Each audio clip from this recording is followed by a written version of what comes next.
se dá ou não dá. Bom, antes de tudo, parabéns às mulheres, né, pelo seu Dia Internacional das Mulheres. A maioria aí é mulher, né? Então, vamos lá. Que Nossa Senhora proteja a todas e, particularmente, aquelas mães que estão sofrendo, né, por causa dos filhos, da guerra, essa situação toda que estamos vivendo, né? Bom, agradeço o convite de estar com vocês também essa noite. Acho que todo mundo me conhece, né? Bom, eu nasci em 62, em Santa Catarina, que mais?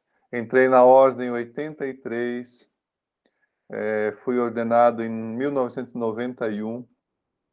Depois fui pároco, formador, delegado para o CDS por 6 anos, provincial, formador, delegado-geral, e agora aqui pároco e superior do convento Santa Elizabeth aqui do Paranoá, né?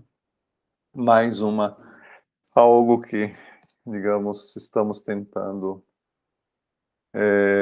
conciliar e aterrissar de novo aqui nas terras do Distrito Federal. Mas, vamos lá. Com a ajuda de vocês, as orações de vocês, se Deus quiser, vamos em frente, né? A Amparo e o Souza haviam pedido para falar alguma coisa, né, e aí qualquer tema. Eu achei bom partilhar com vocês esta conferência que também já tinha feito para a paróquia, no retiro paroquial que houve no Carnaval, sobre a espiritualidade do tempo quaresmal. Então, eu creio que nos ajuda também a viver a Quaresma e a caminhar assim em direção à Páscoa, né? Quando a gente fala de espiritualidade, normalmente espírito diz respeito, né, a alguma coisa que é abstrato. Mas aí a importância de se perceber que quando falamos de espiritualidade na igreja, espiritualidade cristã, quaresmal, espiritualidade teresiana, qualquer tipo de espiritualidade significa a maneira concreta de viver uma determinada verdade da nossa fé. No caso, espiritualidade vem de espírito, significa viver segundo o Espírito Santo, o tempo da quaresma. Seria esse o sentido, então, da espiritualidade quaresmal. E naquilo que vamos falar sobre a espiritualidade do tempo quaresmal, é importante lembrar aquilo que nós ouvimos, aquele anúncio, né, que foi feito no dia da Epifania deste ano, onde dizia assim: nos ritmos e nas vicissitudes do tempo, recordamos e vivemos os mistérios da salvação. O centro de todo o ano litúrgico é o tríduo do Senhor crucificado, sepultado e ressuscitado, que culminará no domingo de Páscoa, esse ano, a 17 de abril. A Quaresma não é um tempo, digamos, fechado em si mesmo, mas é um percurso, é um caminho que tem como meta a preparação para a Páscoa, para o tríduo pascal, que é o centro do ano litúrgico. Tríduo da paixão, morte e ressurreição de Jesus. Então, isso nunca podemos perder de vista em qualquer tempo litúrgico. E, é claro, a importância, né, quando falamos de liturgia na igreja, a liturgia sempre tem 2 aspectos, né, segundo o documento da Sacrosanctum Concilium, que é o aspecto de glorificação a Deus e de santificação da pessoa humana, dimensão ascendente e descendente. Então, Deus que quer santificar a pessoa humana e nós, como um serviço litúrgico, na liturgia que glorificamos, louvamos a Deus. Então, sempre esses 2 aspectos são unidos em qualquer celebração litúrgica, sobretudo na Eucaristia. Mas em qualquer sacramento também estão presentes esses dois aspectos. Deus que nos santifica, seja na confissão nos perdoando dos pecados, para que nós o louvemos com o coração novo. Seja, por exemplo, no sacramento do matrimônio. Deus que santifica os esposos que querem viver o amor, a união, como glorificação a Deus. Então, todos os sacramentos, também a liturgia das horas participa destes dois aspectos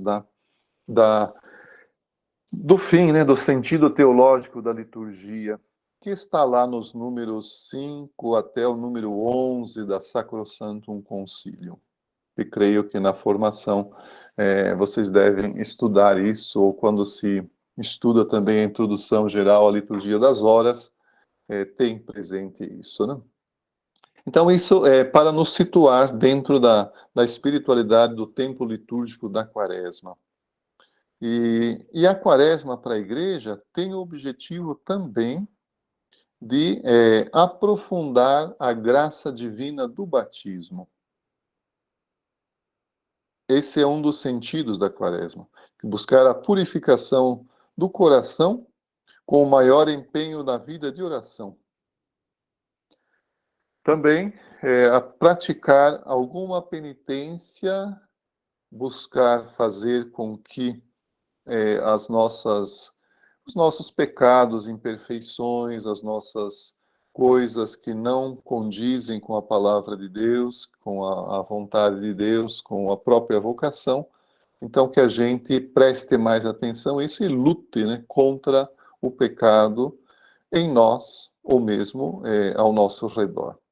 Então, por isso, a Quaresma é sempre um tempo de um empenho maior na vida de oração, na esmola, no jejum, aquelas atitudes, né, que fazem parte da religiosidade, não só cristã, mas também judaica, né? Por isso é importante que a gente viva, né, a Quaresma e que a gente procure vivê-la bem. Não é repetição. Todo ano a mesma coisa. Para que celebrar todo ano, todos os anos os mesmos tempos litúrgicos? Aí tem Natal, tem Páscoa, tem Quaresma, tem as festas. Não, o tempo é o mesmo, né? Agora, a cada ano, a gente vai mudando a compreensão, crescendo, aprofundando, né? De maneira que a nossa vida, né, em contato com o mistério litúrgico, vai crescendo na compreensão das realidades que a Igreja nos apresenta. Então, num primeiro ponto, depois desse esclarecimento inicial, falando sobre espiritualidade quaresmal, o primeiro ponto é quando que iniciou a celebração de um tempo de quaresma na igreja? Um pouquinho da história, né?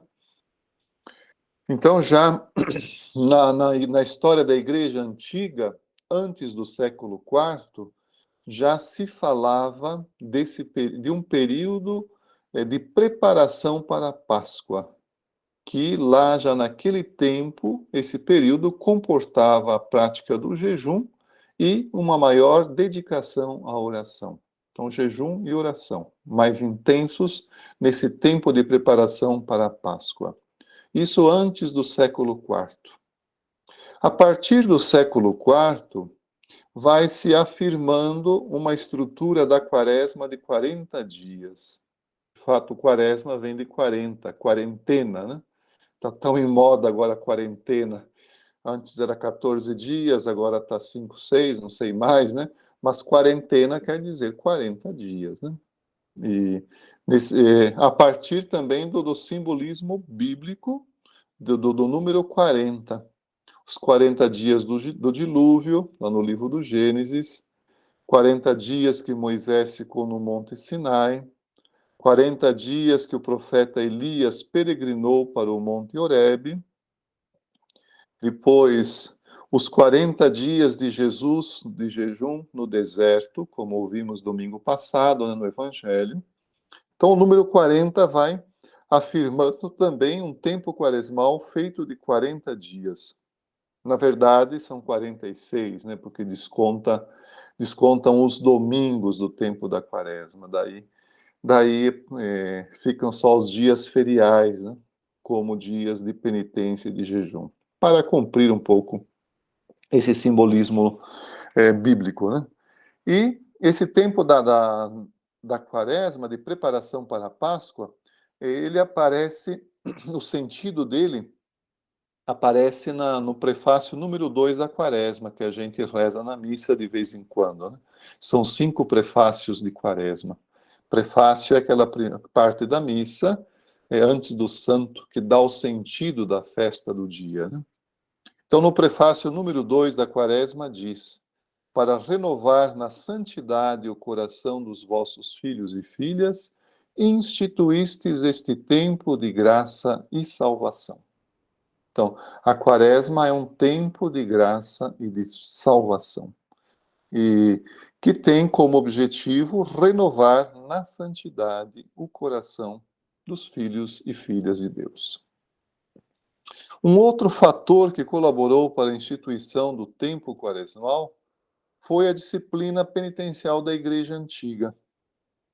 Então, naquele tempo, tinha uma espécie de ordem dos penitentes. Os penitentes, os pecados graves, né? Então, quem pecava gravemente por apostasia, que negava a fé, por adultério ou homicídio, era excluído da participação da Eucaristia e não podia nem entrar na igreja, né? Durante as celebrações. E esses penitentes, então, quem caía nesses pecados, deviam ficar fora da igreja, pedindo oração para quem entrasse para participar das celebrações. Durante toda a quaresma, né? Então, a ordem dos penitentes ficava lá, no átrio das igrejas. As igrejas antigas, né, na Europa, sempre tinha aquele átrio, uma espécie de um portal aí coberto, né, onde o pessoal ficava. E depois, esses que caíam no pecado, eles eram reconciliados pelo bispo na manhã da Quinta-feira Santa. E aí recebiam a absolvição e podiam, então, a partir da missa da Ceia do Senhor, participar, continuar a sua vida cristã. Então, seja o simbolismo bíblico, seja a ordem dos penitentes, né? E outra prática também que ajuda a formar o tempo quaresmal foi o catecumenato. Aquelas pessoas que se convertiam adultos para o cristianismo, eram pagãos, então eles recebiam a instrução cristã por 2, 3 ou mais anos, inclusive se exerciam profissões que não, digamos, eram aceitas pela igreja, deviam deixar aquelas profissões para achar outra coisa. E aí, quando eram considerados já prontos para o batismo, recebiam, durante a última quaresma do catecumenato, eles recebiam uma formação todos os dias. Era mais intensa, né? Para daí, na noite da vigília pascal, receber os sacramentos da iniciação cristã, batismo, crisma e eucaristia, que era tudo ao mesmo tempo, né? Durante a vigília pascal solene. Então, é importante, né, ou são importantes, esses 3 fatores aqui, ou seja, o simbolismo bíblico de 40 dias, a ordem dos penitentes, que ficavam lá na porta da igreja, e também a prática do catecumenato dos inícios da igreja. Essa prática ainda está em vigor na igreja, né, porque foi o Papa Paulo VI, né, São Paulo VI, quem restaurou, e tem o rito da iniciação cristã dos adultos, que em muitas paróquias ainda seguem, né, fazendo na primeira, segunda, terceira quaresma, é uma entrada progressiva, né, dos catecúmenos na igreja. Isso é bonito, né? Claro, não tem nada a ver com o neocatecumenato como movimento hoje, mas era uma prática da igreja. Certamente, eu não conheço muito aí o neocatecumenato, mas certamente se inspiraram muito nessas práticas antigas da igreja, né? Então, esse é um pouquinho da história, né, de como surgiu a Quaresma. Então, hoje, o que a igreja nos diz hoje a respeito da Quaresma? A Constituição sobre a Sagrada Liturgia, Sacrosanctum Concilium, do Vaticano II, orienta assim, no número 109 desta Constituição, ou para o tempo quaresmal. Então, ponha-se em maior realce, tanto na liturgia como na catequese litúrgica, os dois aspectos característicos do tempo quaresmal, que pretende, sobretudo através de uma recordação ou preparação do batismo e pela penitência, preparar os fiéis que devem ouvir com mais frequência a palavra de Deus, dar-se à oração com mais insistência para a celebração do mistério pascal. É o número 109 da Sacrosanctum Concilium. Por isso a importância, né? Quer dizer, recordação ou preparação do batismo é um aspecto fundamental da Quaresma. E a penitência, que também, vamos falar depois mais dela, né? E ouvir com mais frequência a palavra de Deus, dar-se mais à oração, mais tempo dedicado à oração. Daí os vários costumes nas paróquias ou nas famílias de procurar vivenciar a quaresma com a via sacra, outras práticas de piedade, procissões e assim por diante, né? E, então, inspiração batismal e penitencial, como abertura radical para Deus, são os elementos chaves para uma vivência frutuosa da quaresma. Quaresma que é um chamado, né, para viver esse tempo como participação no mistério pascal de Cristo. Como diz São Paulo na carta aos Romanos, 8,17, participamos dos seus sofrimentos para participarmos também da sua glória. Então, um tempo onde Cristo purifica a igreja, a sua esposa, um tempo de acolhida da misericórdia, tempo de esperança, de conversão, de reconciliação, que culminam depois com a renovação das promessas batismais na vigília pascal. Então, tudo isso voltado, né, para a vigília pascal e, claro, para a gente, né, aos frades e às monjas, fazemos também a renovação dos votos na vigília pascal. Vocês fazem no tempo pascal, normalmente, a renovação das promessas, né? Que significa esse querer aprofundar a vivência batismal. Um segundo ponto desta colocação é quais seriam, então, os elementos para uma espiritualidade quaresmal, isso a partir de alguns textos litúrgicos da Igreja. Então, elementos para uma espiritualidade quaresmal, a partir, sobretudo, dos prefácios quaresmais. Um primeiro elemento é a inspiração no caminho do êxodo e do deserto rumo à renovação da aliança. E aí a importância, né? Quer dizer, o êxodo, a gente escuta sempre nas leituras da semana, no domingo, né? O caminho do povo de Israel no deserto. O êxodo, a saída, né? Saída da terra da escravidão para a terra da liberdade, atravessando aquele período de purificação no deserto.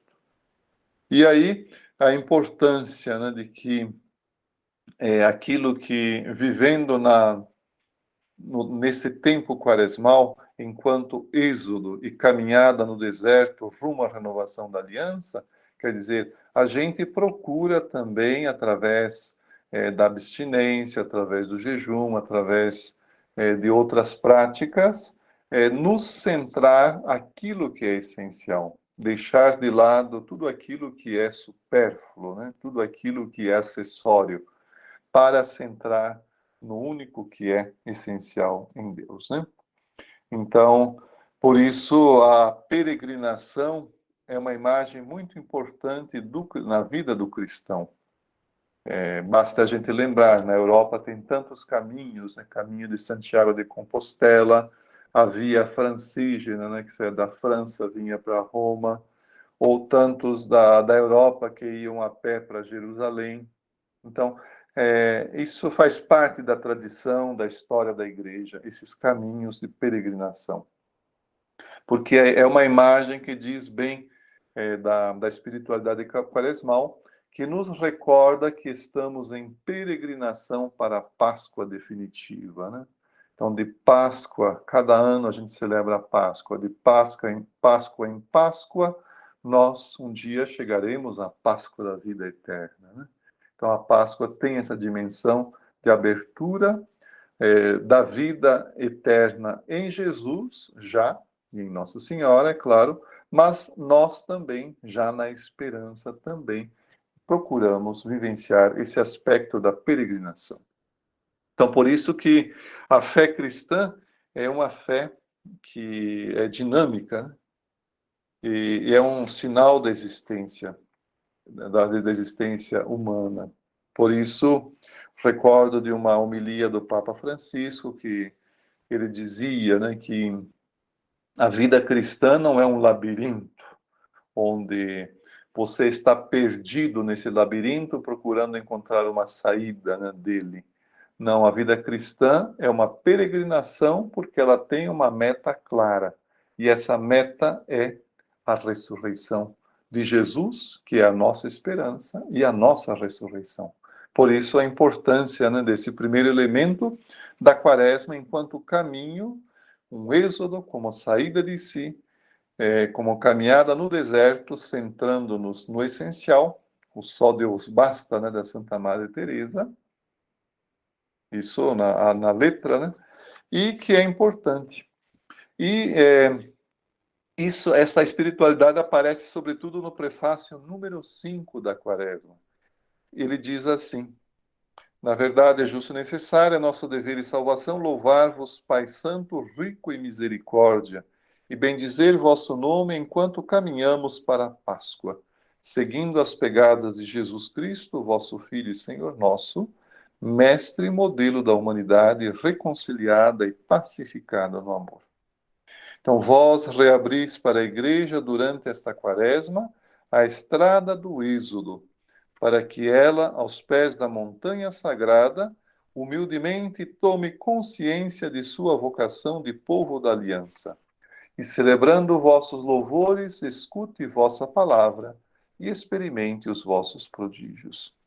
Então, olhando com alegria, e vai o santo, né? Então, veja bem, é muito importante esse prefácio número 5, porque nos recorda isso.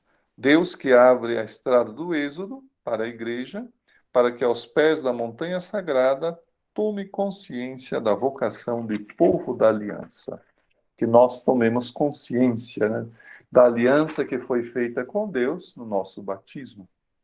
Por isso, é um peregrinar. Então, seguir as pegadas de Jesus Cristo, mestre e modelo da humanidade, reconciliada e pacificada no amor. Ele é o modelo sempre, né? Ele é o mestre. Então, configurar-se cada vez mais a Cristo. Por isso, a importância, né, de meditar os evangelhos, de encarnar, procurar encarnar em nós os seus sentimentos, reproduzir em nossas vidas a sua vida. E, claro, ele como modelo da humanidade nova, que nos recorda, né, que os nossos 3 relacionamentos essenciais com Deus, como filhos, e com os outros como irmãos, entre nós temos a campanha da fraternidade, né? E, ao mesmo tempo, com a criação, em harmonia com a criação, em senhorio para com a criação também, não deixando-se dominar pelas coisas, né? Mas exercitando o senhorio sobre elas. Nesse sentido, então, o Evangelho do domingo passado nos mostrava como Jesus combateu, né, as tentações clássicas do poder, do ter, do querer aparecer, essas coisas todas, né? Se és filho de Deus, Jesus só adorarás, tá? Então ele tirou de letra, né? Venceu as tentações. Então ele é modelo para nós, né? Então aí a importância. Então esse era um primeiro elemento, né, importante da espiritualidade quaresmal. Um segundo elemento é a penitência quaresmal e os frutos, né, que essa penitência deveria trazer para nós. Sobretudo aí nos prefácios quarto e quinto, que nos dão aí a perspectiva da espiritualidade quaresmal como tempo de graça e de salvação. Então diz assim: pela penitência da quaresma, corrigis nossos vícios, elevais nossos sentimentos, fortificais nosso espírito fraterno e nos garantis uma eterna recompensa. Então veja bem aqui o prefácio quarto, né? Quer dizer, a penitência que nos leva, que nos ajuda, né, a corrigir os vícios, aquelas coisas que são más para nós, né? Eleva nossos sentimentos, quer dizer, que não ficamos no terra a terra das coisas, mas se fazemos penitência, isso é por um motivo mais elevado, né? Para que a gente possa, de fato, ter em Cristo e nos seus ensinamentos sentimentos mais elevados. Também fortifica nosso espírito fraterno e nos garante uma eterna recompensa. Quer dizer, também aí a penitência como abertura para a esperança, né? Porque a importância está nisso, né? Quer dizer, nós relativizamos as coisas, o desapego famoso da Santa Madre, né? Desapegamos das coisas porque nos apegamos somente a Deus, né? Então aí a importância. Então, viver a penitência segundo a natureza própria da penitência, que significa detestação do pecado e de tudo que ofende a Deus, e que nos leva, então, a ter um coração contrito que busque corresponder ao amor misericordioso de Deus, com aquele propósito firme de não mais pecar e confiantes na ajuda de Deus. Claro, tudo isso alimenta-se da esperança na misericórdia divina. Então, a detestação, a penitência, né, no compêndio do Catecismo da Igreja Católica, número 300, ele nos recorda isso, né? Então, a detestação do pecado próprio e do pecado que existe no mundo, é um sinal de amor a Deus, pois sente pesar de ver a Deus tão ofendido, né? É a mesma coisa quando a gente tem, por exemplo, um amigo, uma amiga, né, uma pessoa que nos é cara e percebe que aquela pessoa está sofrendo perseguição, está sofrendo coisas injustas, a gente sofre, né? Partilha dos sofrimentos do amigo ou da amiga. Então deveria ser assim também para com Deus. E nesse ponto Santa Teresa nos ajuda, né? Quando ela é, sente a dor pelos males da igreja, ofensas feitas a Deus, quando ela está falando, por exemplo, lá no comentário do Pai Nosso, venha a nós o vosso reino, e aí ela diz que fazer a experiência do reino de Deus traz uma satisfação interior que vem do fato de ver que no seu reino todos santificam e louvam ao Senhor, e bendizem o seu nome, e ninguém o ofende. Quer dizer, aí é a importância, ninguém ofende a Deus. A satisfação, então, que Teresa experimenta, né, ao ter a experiência do reino de Deus em sua vida, é também motivada pelo fato de que lá todos louvam a Deus, bendizem seu nome e ninguém o ofende. Quando a gente vê tanta barbaridade aí hoje, né, guerra, essas coisas, sofrimento, li uma notícia também muito chocante, né, a violentação das mulheres lá na Ucrânia, né, no tempo de guerra, terrível, né, essas coisas. É claro, tudo isso, então, deveria nos questionar, né? São coisas que, digamos, detestação do pecado pessoal e o pecado dos outros é fundamental. E o que podemos fazer? Daí, a importância, né, da quaresma como tempo de oração, de intercessão, de pedido de perdão também por esses pecados que estão à nossa volta, no nosso mundo, né? Na igreja e na sociedade, né? Então, a penitência implica também a prática do jejum e da abstinência, como nos diz o prefácio número 3, como uma oferenda à glória divina. Eu me privo de algo que, digamos, me é lícito, né? Ter ou comer, etc. Me privo, talvez, de estar lá vendo um programa favorito na televisão ou de estar perdendo tempo com outras coisas, mas me dedico mais à oração, né? Por isso, diz o prefácio número 3, o jejum e a abstinência são um convite a imitar a misericórdia divina, repartindo o pão com os necessitados. Então, aí a importância também. Se eu jejuo, aquilo que eu não como não me pertence mais, não me pertence mais, né? Isso deve ser doado, deve ser entregue, né? A quem precisa. Por isso, a importância aí. Tem muita gente, digamos, que faz o tempo da quaresma, se gosta de cerveja, ou fuma, ou alguma coisa supérflua. Então, muita gente então deixa de lado, não, não, não bebe ou não fuma ou deixa alguma coisa de lado. A grana que gastaria, digamos, comprando isso, vai separando e depois doa, sei lá, para alguma obra de caridade, alguma coisa assim, né?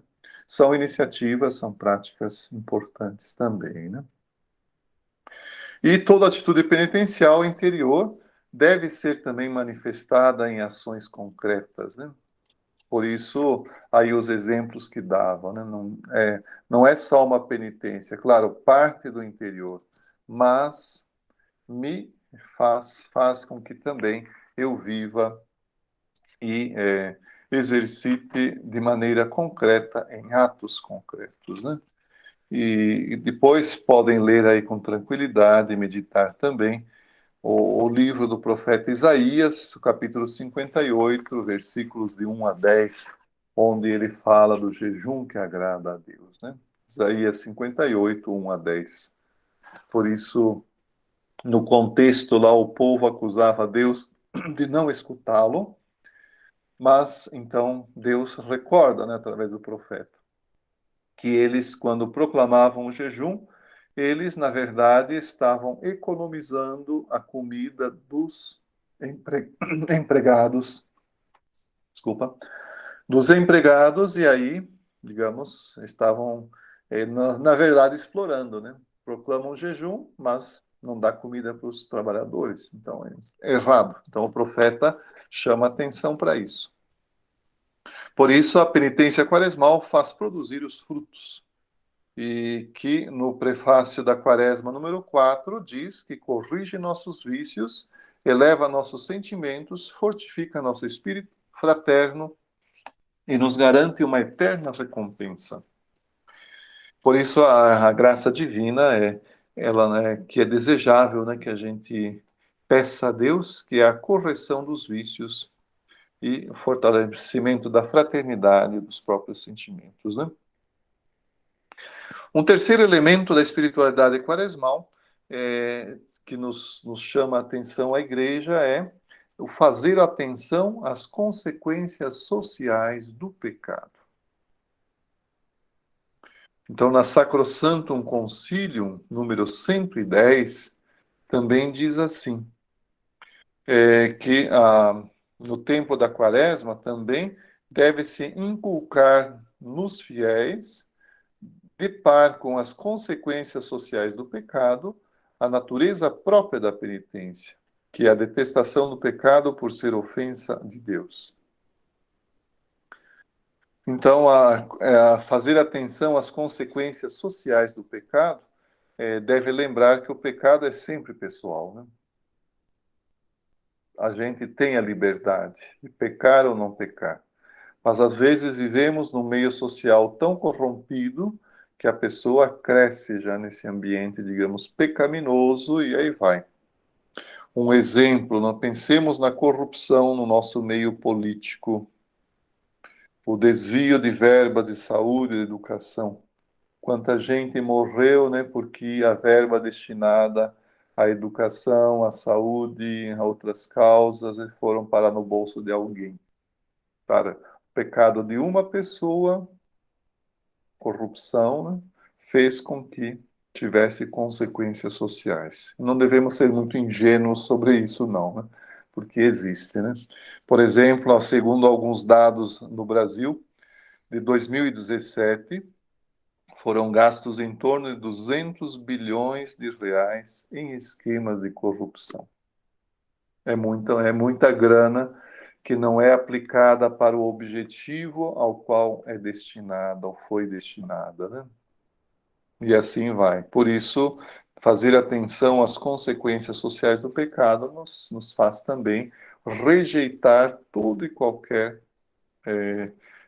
coisa que exista aí que cheire a corrupção e assim por diante, né? Pensemos também em quantos pais de família que gastam o seu dinheiro em vez de comprar o alimento ou cuidar da família, em bebedeiras, em divertimentos, e a família passando necessidade, a mulher tem que se virar.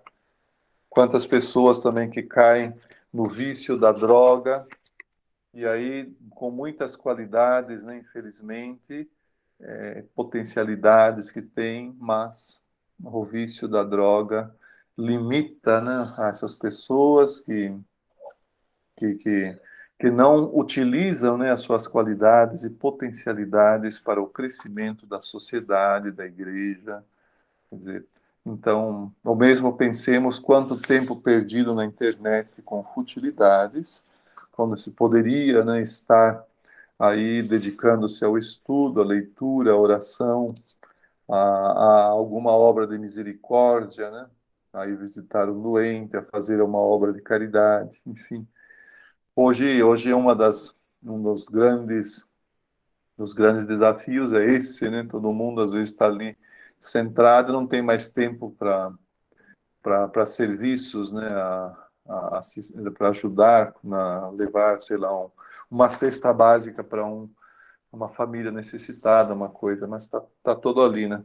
Tudo na internet e às vezes perdendo tempo. Então são coisinhas pequenas, né? Mas que a gente pode perceber que se são atitudes pessoais que têm consequências no social, né?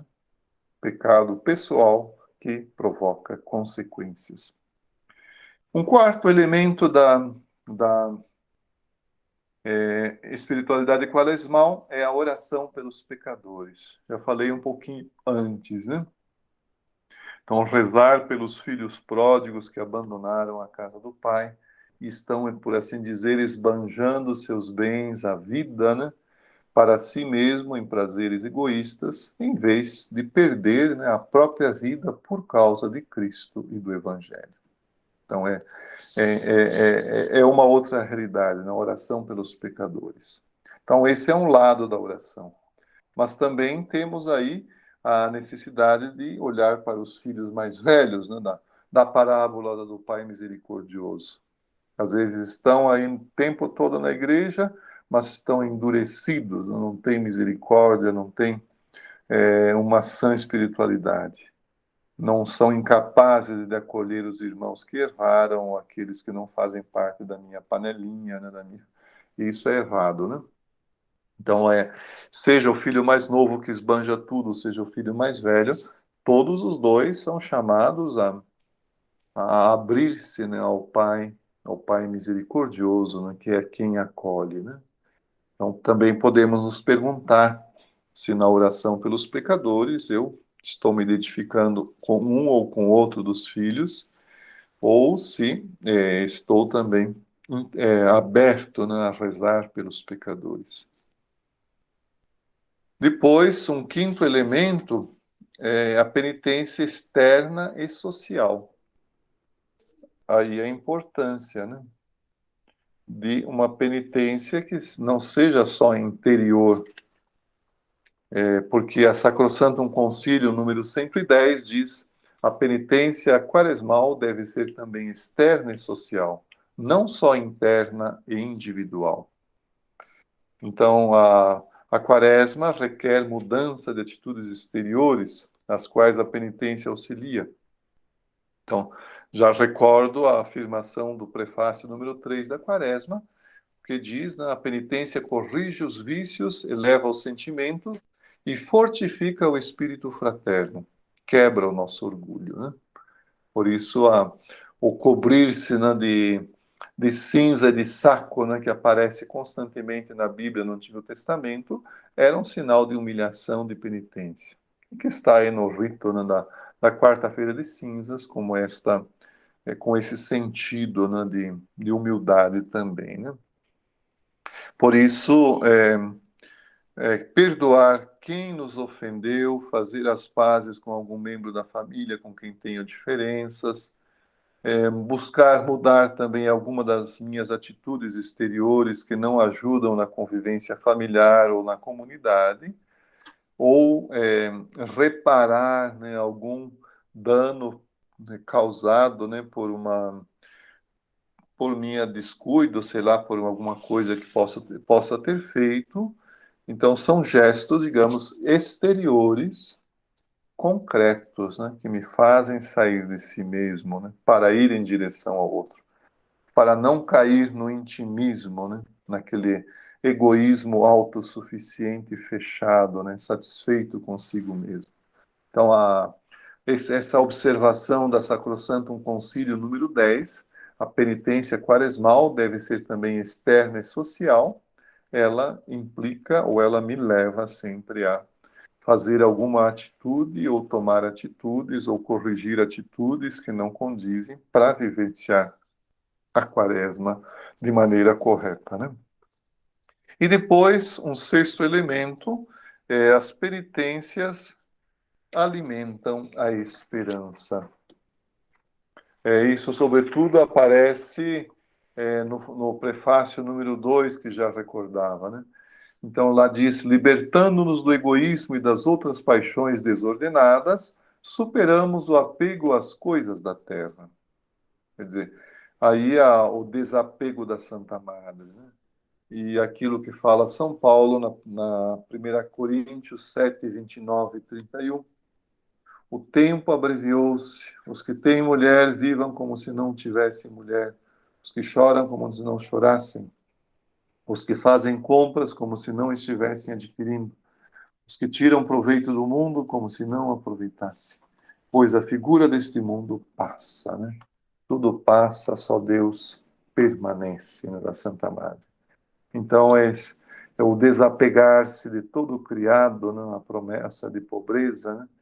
Considerando como tudo termina, ou como diz a Santa Madre, apegar-se somente ao Criador de todas as coisas, a fim de se ter a liberdade diante de tudo, principalmente de nós mesmos. Nesse sentido, é útil reler aí o Caminho de Perfeição, capítulo 10, parágrafos 1 e 2, né? Onde a Santa fala de apegar-se somente ao Criador. Eu não sei se o tempo vai um pouco mais, pode ir um pouco mais ainda. São quase 9 horas, sim. Porque aí vamos a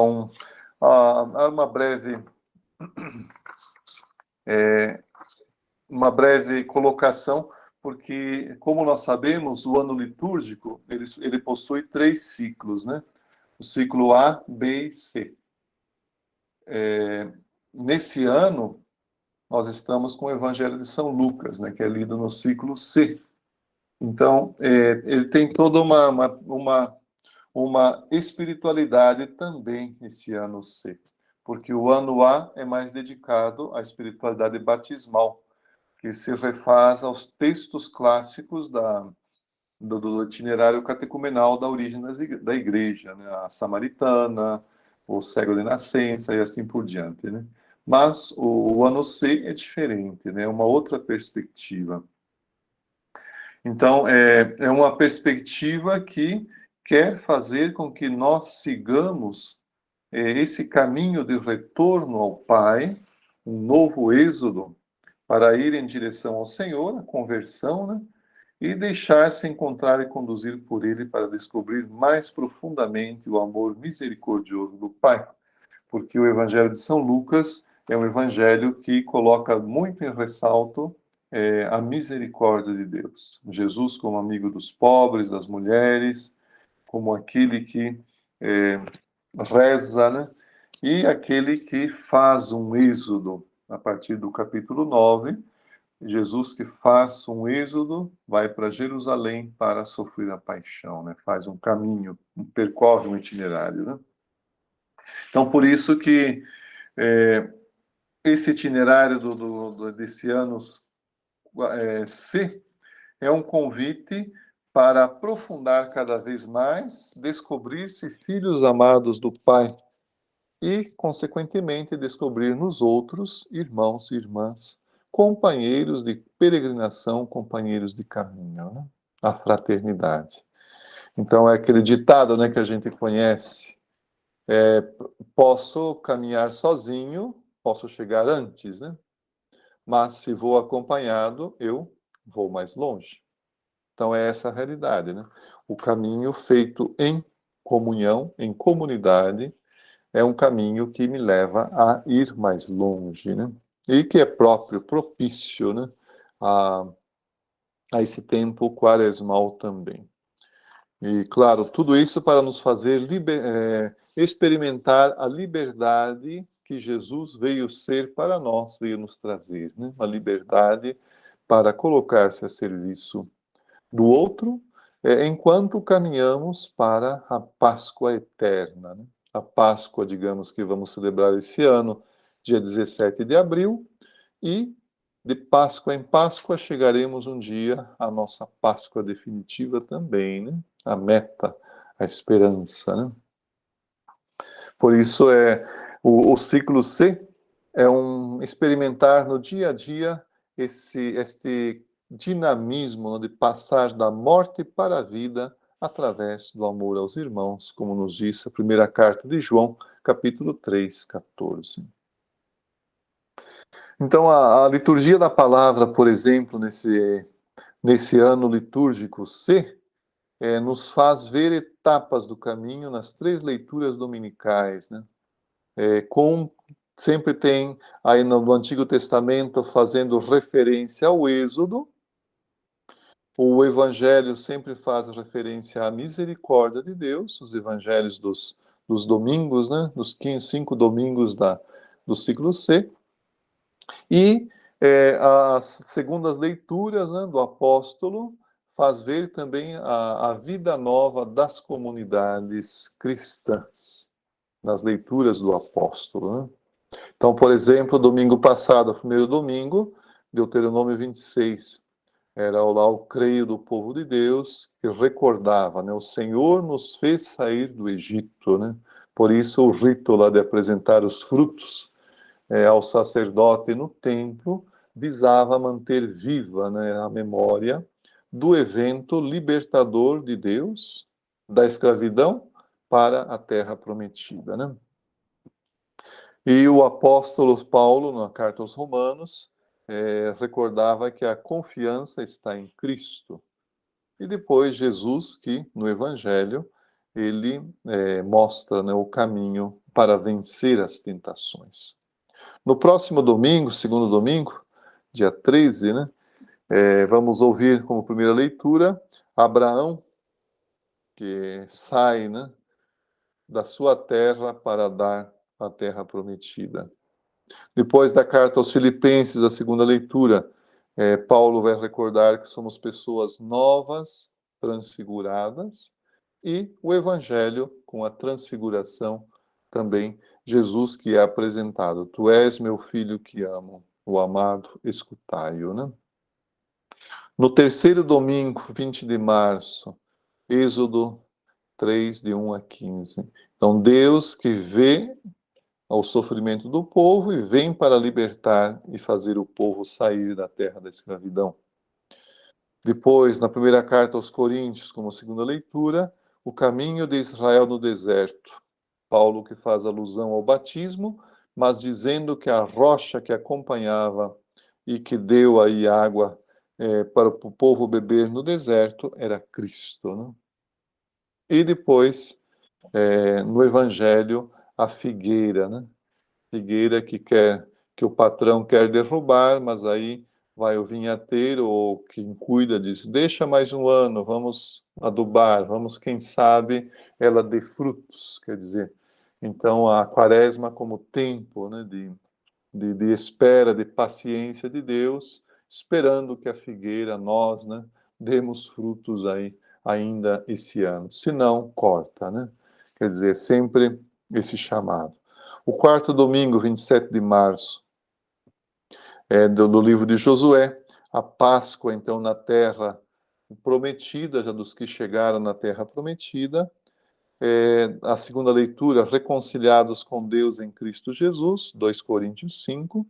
E o Evangelho, que é o Pai misericordioso e os dois filhos de Lucas 15, a parábola do filho pródigo e do filho mais velho, né?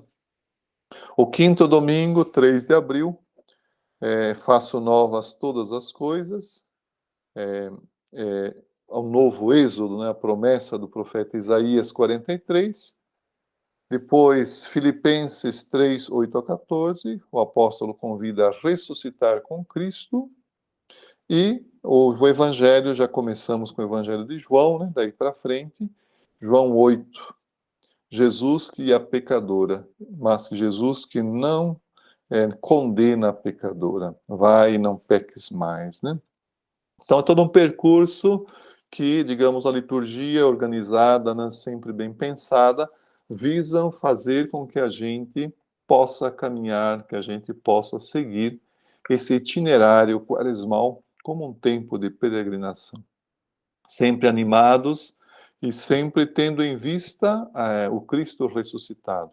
Por isso a transfiguração, no próximo domingo, que vamos escutar, é já um sinal da vitória de Cristo e da nossa vitória com Ele, né? Para que assim possamos, em meio, né, à nossa peregrinação, ser animados e sustentados pela esperança da vida eterna, né?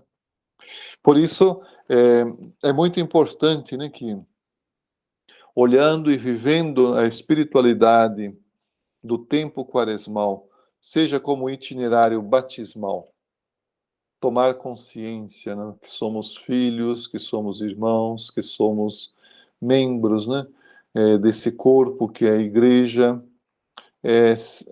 nos pede, né, que deixemos a graça do batismo frutificar em nós, porque no batismo também nós recebemos não só o perdão dos pecados, mas também o dom da fé, da esperança, da caridade, que são os meios, né, de união com Deus, como nos recorda São João da Cruz. Por isso, o Papa Francisco, né, na, na Gaudete Exsultate, sobre a santidade hoje, no número 15, ele escreveu assim: deixa que a graça do teu batismo frutifique num caminho de santidade. Deixa que tudo esteja aberto a Deus, e para isso opta por Ele, escolhe Deus sem cessar. Não desanimes, porque tens a força do Espírito Santo para tornar possível a santidade. E no fundo, esta é o fruto do Espírito Santo na tua vida. Quando sentires a tentação de te enredares na tua fragilidade, levanta os olhos para o crucificado e diz-lhe: Senhor, sou um miserável, mas vós podeis realizar o milagre de me tornar um pouco melhor. Então, o crucificado que nos ajuda, né? Então, o Papa sugere aqui essa oração. Diante das nossas fragilidades, confiar-se sempre à graça de Deus que quer nos fazer melhores, né?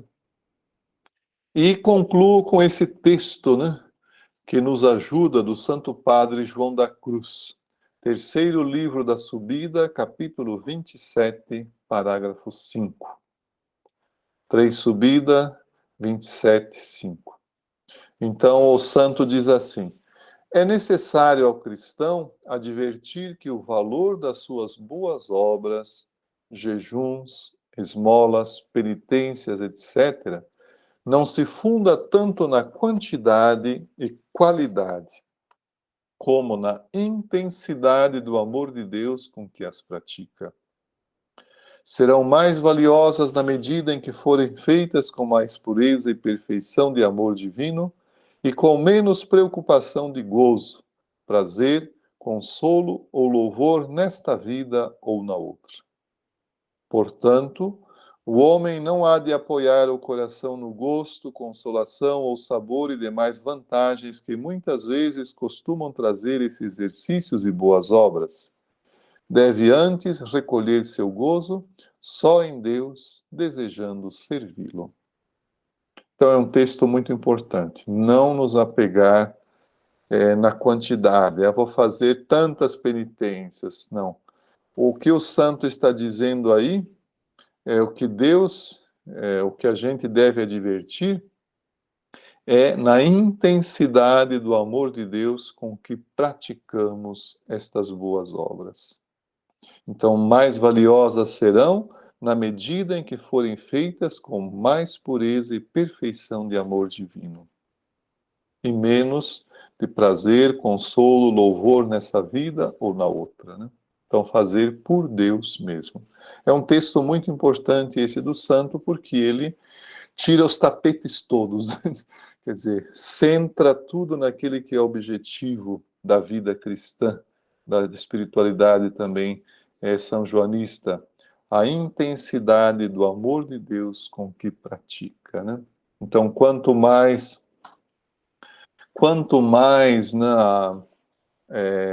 digamos, a nossa natureza tem desgosto, mas eu faço por Deus aquela obra, né? Seja uma tarefa que eu não gosto de fazer, digamos lá no meu trabalho, né?